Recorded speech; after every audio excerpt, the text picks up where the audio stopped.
kemuliaan yang diberikan oleh Allah Subhanahu wa taala. Adik-adik, hari ini kita berada pada tanggal 29 Zulkaidah. Tidak lama lagi kita bakal Idul Adha. Adik-adik di sini digembleng untuk menghafal Al-Quran. Baginda Rasul Sallallahu Alaihi Wasallam yang mengatakan di dalam sebuah hadisnya, kala Nabi Sallallahu Alaihi Wasallam, Al-Quran Abdullah Hakim. Al-Quran ini adalah tali Allah. Tali Allah yang la yang qadi ajaib. Keajaiban Al-Quran ini bakal bermunculan. Jadi dari zaman dulu ditemukan keajaiban dari Al-Quran. Dulu ada cerita Nabi Allah Musa. Ternyata cerita Nabi Allah Musa yang diceritakan di dalam Al-Quran itu sebab-sebab dan asal-usulnya itu semua disimpan dalam museum yang ada di artinya Al-Quran tidak cerita masing-masing. Maknanya Nabi Allah Musa dikejar oleh Fir'aun, lalu Fir'aun setelah Nabi Allah Musa melalui laut yang diperintahkan oleh Allah dengan menutupkan tongkatnya,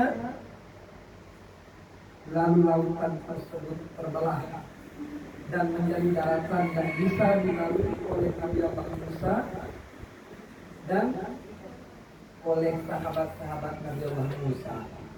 Nabi Allah Musa dikejar oleh Fir'aun.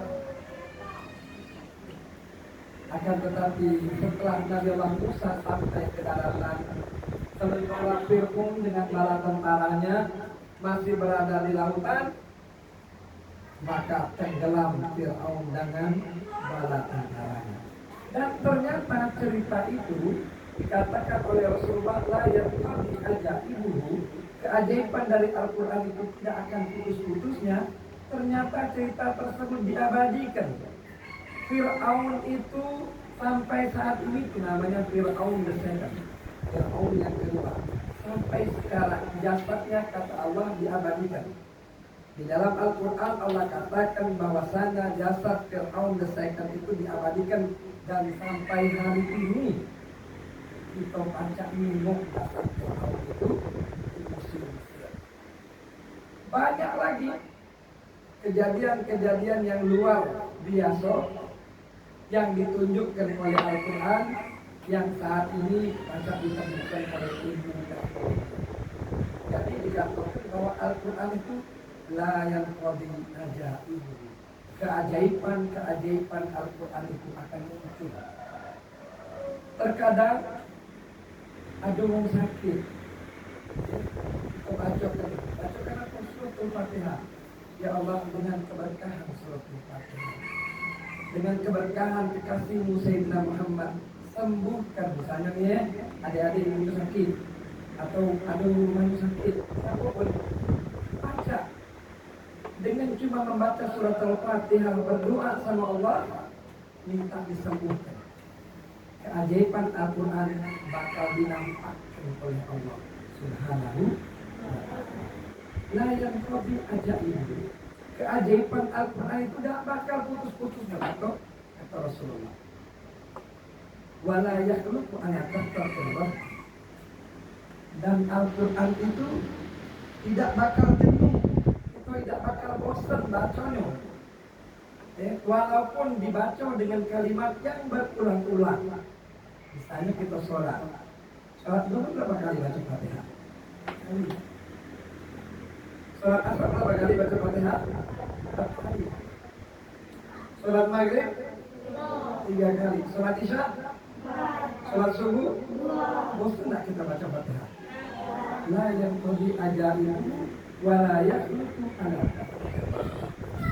Jadi Al-Quran ini tidak bisa jenuh kita. Dibacakan waktu ada orang yang meninggal, orang yang dapat musibah itu terhibur. Dibacakan ketika kita ada ketika jika ada namanya tasmiyah atau khitana, maka yang pengantin atau yang dihitam atau yang ditasmiyah akan mendapatkan keberkahan dari Al-Quran. Coba misalnya tidak ada meninggal di situ, kita dangdutan, maka ada kok. Nah, kami lagi berduka, maka kalau datang bawa dangdutan. Tapi kalau datang bawa Al-Quran, dia bakal datang. Dia merasa terhibur. Kenapa? Karena yang dibawakan adalah kalamullah, adalah kalamnya Allah.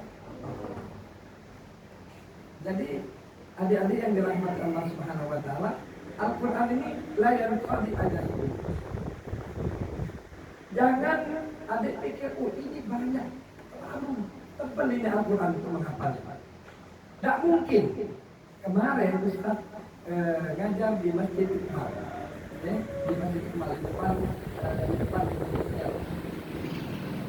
ternyata di sana ada budak hafal Quran. Memang belum banyak, baru 5 juz. Tapi dia sekolah di SD negeri. Kemudian dia kalau balik sekolah belajar di rumah Ustaz Kemas Ali. Yang ngajarnya pun datangan. Artinya tidak terlalu formal macam adik-adik sekarang. Dia belajar tidak formal. Jadi macam mudik kita iseng-iseng baik. Tapi subhanallah, digambarkan di hadis Rasulullah itu, karena Al-Quran ini ajaib. Kalau Allah menghendaki siapapun yang menghafal Al-Quran itu dengan mudah dia menghafal. Wala yakhluqu ala kasratil qadri. Tidak bakal bosan. Diulang-ulanglah bacanya, tidak bakal bosan. Banyak-banyak baca di rumah, malaikat rahmat datang. Allah bakal utus kebaikan-kebaikan di rumah tangga kita. Jadi misalnya adik-adik ngapal, diulang. Semakin banyak adik-adik ngulang, semakin banyak rahmat Allah dibukakan. Wala yakhluqu ala kasratil man qala bihi salah. Orang-orang yang selalu berikrar mengatakan sesuatu dengan Al-Quran, maka dia orang-orang yang jujur. Wa man qala bihi sadaqah wa man amila bihi rasyada. Kalau orang-orang yang dia kalau pegawai tidak galak, tidak sesuai dengan Al-Quran, tapi apa yang ditunjuk kepada Al-Quran, maka mungkin bakal salah. Wa man iqtasama bihi udiya ila siratul mustaqim. Dan orang-orang yang selalu berpegang teguh dengan Al-Quran, maka dia bakal ditunjukkan Allah ke jalan yang diridhoi oleh Allah Subhanahu wa ta'ala. Adik-adik, mungkin adik-adik pengen jadi wong kaya, pengen jadi wong hebat, pengen jadi wong yang terhormat, pengen jadi wong mulia, pengen gak dihormati wong, dikagumi wong, disayangi wong, duit banyak, ada mobil, rumahnya bagus, kepengen gak? Hah? Kepengen gak? Itu pacak didapat dengan Al-Quran. Itu merupakan janji Allah di dalam sebuah hadis qudsi. Allah katakan, man syaghalahul Qur'an wa dzikri an mas'alani apa itu afdal ma.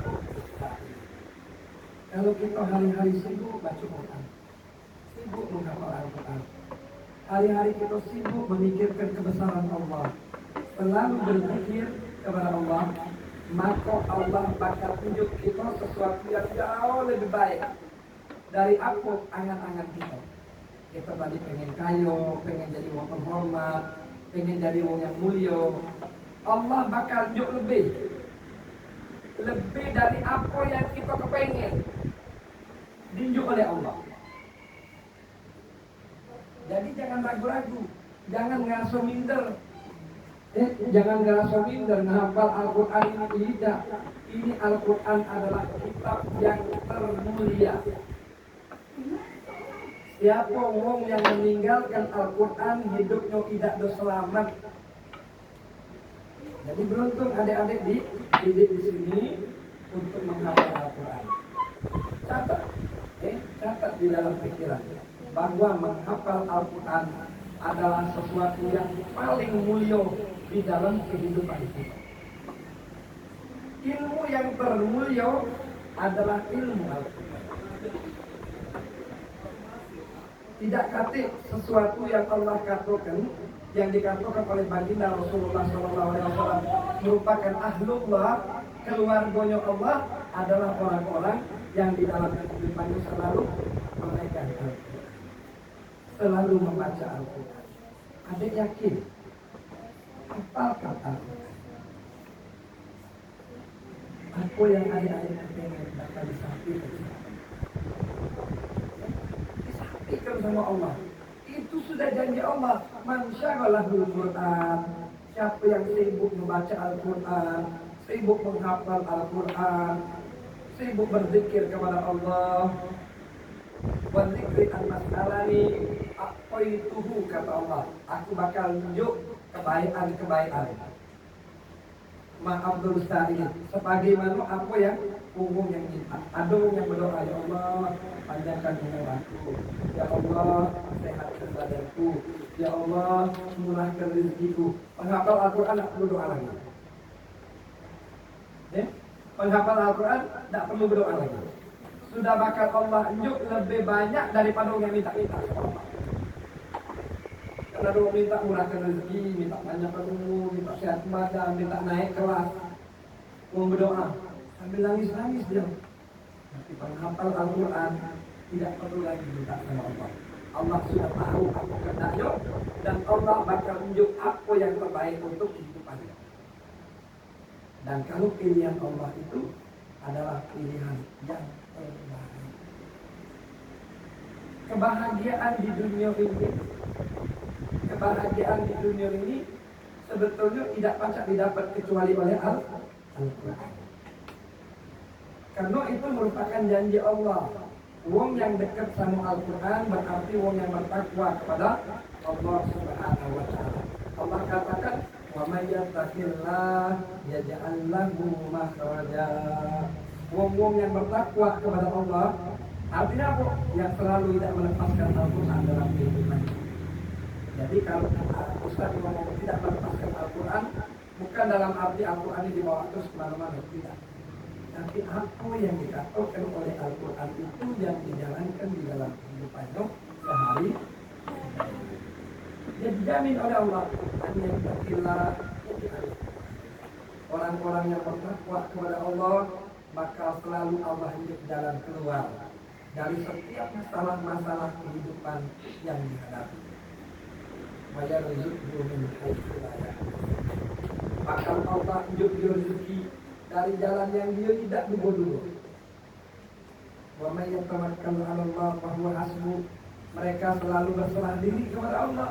Kalau dia ada masalah, buka Quran. Kalau dia ada keinginan, buka Quran. Kalau dia lagi sedih, buka Quran.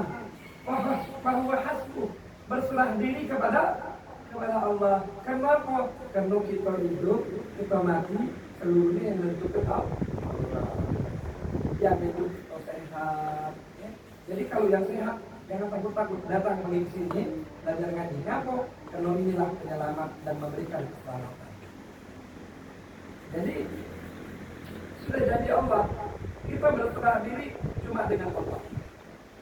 Karena kalau kita berserah diri dengan selain dari Allah, terbatas. Kalau kita berharap banyak dengan waktu kita, kita tidak tahu kapan waktu kita. Kita tidak tahu kapan waktu kita selalu sehat. Karena waktu kita juga hamba Allah yang punya kelemahan dan kekurangan. Kalau Allah tidak punya kelemahan dan tidak punya kekurangan, maka jadilah ahlullah. Jadilah keluarga Allah. Adik-adik yang menghafal Al-Quran ini ahlullah. Keluarganya Allah yang memiliki segala-galanya. Allah raja dari segala raja. Maka Al-Habib Abdullah bin Alawi bin Muhammad Al-Hamdah menyatakan di dalam sebuah syairnya, ilzam baba rabbik, selalu berpeganglah engkau kepada Tuhan, kepada Al-Quranul Karim. Tinggalkan pegangan yang lain.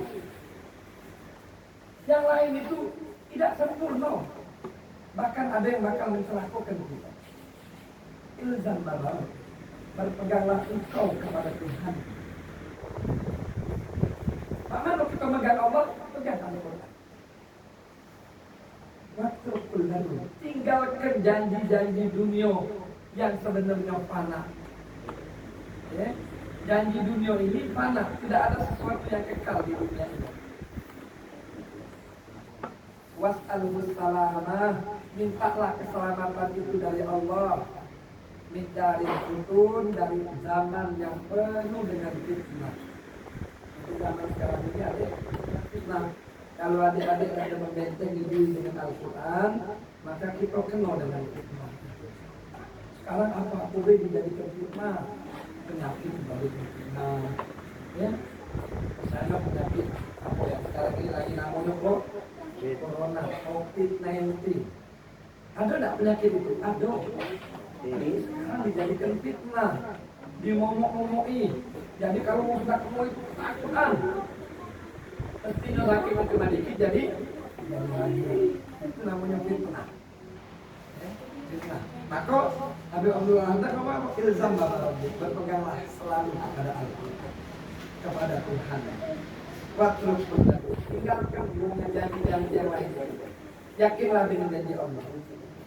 Was'alhus salama dari futun, mintalah keselamatan kepada Allah dari zaman yang penuh dengan fitnah. La yabiqu sadr wal hadith yahud. Jangan engkau merasa sempit dada ni, ya Allah, ada apa-apa dikit, ya Allah. Jangan, ya Allah. La yabiqu sadr, jangan engkau merasa diri, ya Allah, aku ni miskin, aku ni yang tidak punya apa-apa. Jangan. Wal hadith yahud, sungguh kata Allah masalah di dunia ini kecil. Allahul Muqaddir wal alam, Allah yang menentukan dan Allah Subhanahu wa Ta'ala yang akan menjadikan segala-galanya. Oleh karenanya adik-adik, Ustaz pesan kepada adik-adik pengen sukses. Kesuksesan itu yang dimaksud di dalam Islam adalah kesuksesan dunia dan akhirat. Atau kita nyingok wong jadi pejabat, sukses dia. Jangan-jangan jabatan dia itu bakal ngantarkan dia ke dalam neraka. Ada orang yang kaya, banyak duitnya, rumahnya mewah, mobilnya 4, 5, 10. Apa dia sukses? Belum tentu. Sukses di mata Allah adalah mereka faman zuhziha 'anil nar wa udkhilal jannata faqad faz wa mal hayatud dunya illa mata'ul. Jadi kita tengok itu pejabat. Ternyata sebetulnya kata Allah itu mata'ul ghurur. Umum itu kaya, ternyata kekayaan itu mata'ul ghurur. Jadi yang kaya yang jadi pejabat belum tentu dia itu sukses. Bahkan banyak pejabat jabatan itu yang bakal ngantar dia ke dalam neraka. Banyak orang kaya kekayaannya itu yang ngantarkan dia ke neraka. Banyak orang yang ngerasa gagah, kegagahannya itu ngantarkan dia ke dalam neraka. Jadi kesuksesan bagi Allah, man zuhziha 'anil nar wa udkhilal jannata faqad faz.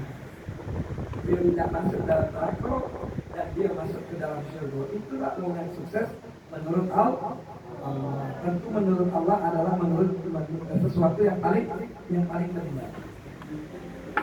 Adik-adik yang dirahmati Allah Subhanahu wa Ta'ala, oleh karenanya Ustaz tak banyak ngomong, ya. Cuma yang jelas kalau kita menjadi satu keluarga, kalau kita menjadi keluarganya Allah, pasti kita dalam tanggungan Allah. Pasti kita dalam kasih sayang Allah. Jadi jangan sedih. Adik pengen aku pun bacalah Al-Quran apapun ya. Jadi anak ceritakan tadi yang kelas 2 SD itu ya. Ini kelas berapa? Kelas 5. Hah?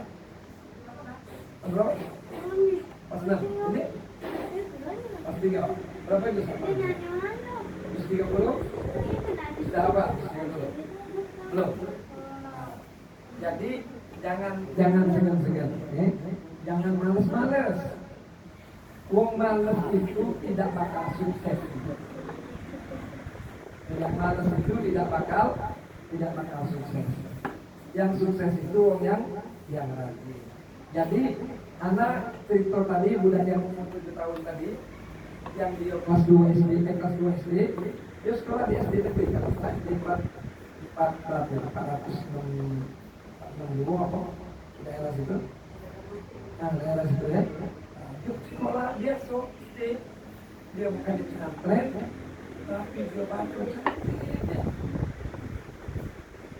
Kebetulan mungkin Ustaz cuma hafal beberapa surah, ya. Suratul Kahfi, suratul Sajadah, suratul Dukhan, suratul Mulk. Dia hafal 4 juz. 4 juz atau 5 juz. Jadi 30, 29, 28. Ustaz minta dia baca beberapa surah. Ternyata dia baca dengan bagus, dengan lidah yang fasih, dengan makhraj yang betul-betul. Seolah-olah dia bukan murid Malaysia, masih kecil. Nah itu motivasi buat adik-adik ya, motivasi kalau dia kelas 2 SD, apalagi dia tidak bisa sekolah di madrasah, maka dia bisa hafal Quran. Itulah merupakan salah satu dari keajaiban Al-Quran. Kira adik-adik pernah juga di TV, ada yang dua berani bercakap adung yang dua cak kembali itu, ya? Itu dibulak balik bacaan Al-Quran itu seolah-olah Allah sudah taruh komputer di atas di kepalanya. Bahkan almarhum Kiai Nawawi pun terkagum-kagum, tidak pernah masuk di dalam otaknya beliau tentang kehebatan ini waladain, 2 anak ini, tentang kehebatan hafalan dia itu sebetulnya menunjukkan keajaiban dari Al-Quran. Jadi Al-Quran ini ajaib. Begitu Allah mengendaki adik-adik menghafalnya, Allah bakal mudahkan. Allah bakal mudahkan, insyaallah. Mudah-mudahan kita yang hadir di sini diberkahi Allah. Mudah-mudahan ada yang rajin menghafal Al-Quran, bakal Allah hidup kebaikan di dalam kehidupannya. Insyaallah sekolahnya dinjur Allah prestasi, rezekinya dikurahkan Allah walaupun melalui orang tuanya. Tapi yakinlah adik-adik dalam menghafal Al-Quran menjadi keluarga Allah Subhanahu wa ta'ala. Belum lagi kaget di akhirat, di akhirat menghafal Al-Quran itu wong tuanya bakal dinjur Allah mahkamah. Pengen tak mempersembahkan keindahan orang tua? Kalau kepengen wujudkan dengan menghafal Al-Quran. Dan di hari tidak ada pertolongan, maka pertolongan Al-Quran yang bakal datang nolong kita. Jadi kalau mau mati tidak baca lagi ditolong. Ada bapaknya tidak baca nolong, ada ibunya tidak baca nolong, ada lakinya tidak baca nolong, ada dulurnya tidak baca nolong. Kenapa? Kalau sudah dikendai oleh Allah, tidak baca lagi nolongnya.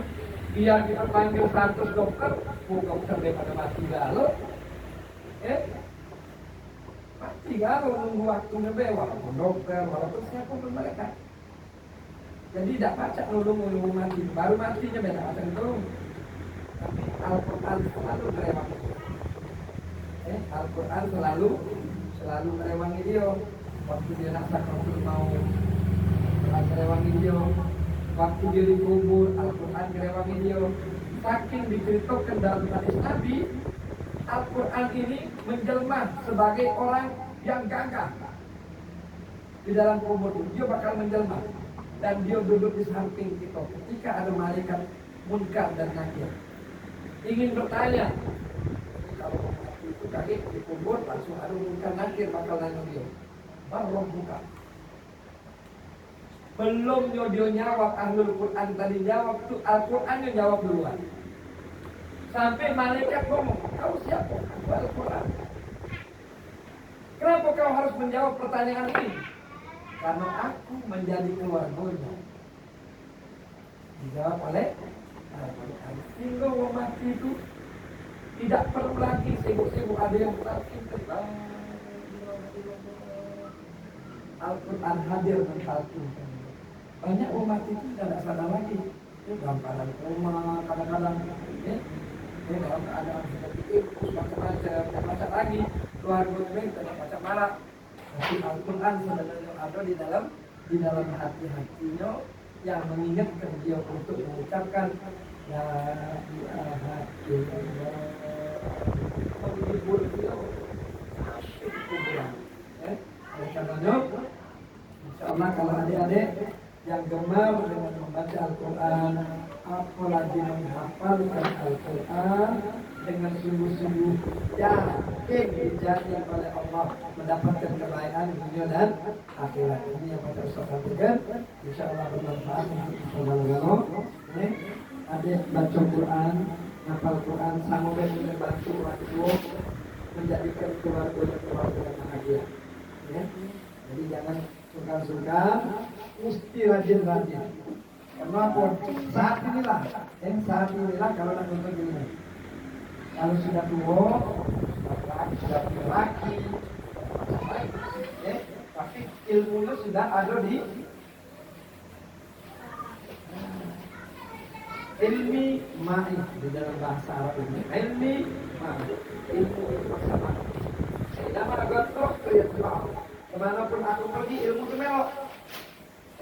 Yang lain-lain tidak melok. Misalnya Ustaz datang bawa mobil Ustaz tinggal satu, tidak melok. Yang melok apa? Yang melok ilmu dia Ustaz. Ilmu bersamaku. Aina ma godrokku ya sebab